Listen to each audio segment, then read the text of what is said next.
منی budget کے بعد اب 100 روپے کے ریچارج پر کتنا موبائل بیلنس ملے گا؟ صدر مملکت عارف علوی نے ضمنی مالیاتی بل 2021 منی بجٹ کی رسمی منظوری دے کر اس پارلیمنٹ کے ایکٹ میں تبدیل کر دیا اور اس طرح عالمی مالیاتی فنڈ IMF کی ایک اہم شرط پوری کر دی گئی۔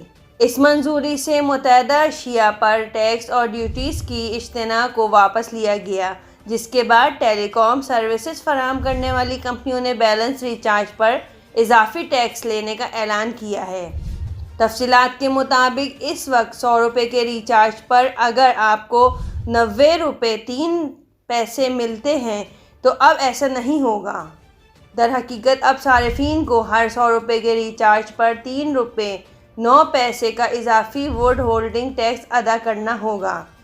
اس طرح اب ہر 100 روپے کے ریچارج پر 90 روپے 9 پیسے کے بجائے 86 روپے 96 پیسے کا بیلنس ملے گا۔ اس طرح اب ہر 100 روپے کے ریچارج پر 90 روپے 9 پیسے کے بجائے 86 روپے کا بیلنس ملے گا۔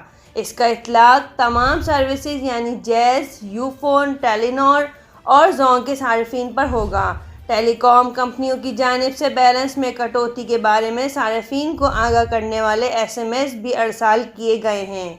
خیال رہے کہ جولائی 2019 تک 100 روپے کے ریچارج پر 76 روپے کا بیلنس ملتا تھا، مگر سپریم کورٹ کے احکامات کے بعد ٹیلی کام کمپنیوں نے آپشنل اور سروسز فیس کی وصولی روک دی تھی، جس کے بعد صارفین کو 100 روپے کے ریچارج پر 90 روپے تک کا بیلنس ملنے لگا تھا۔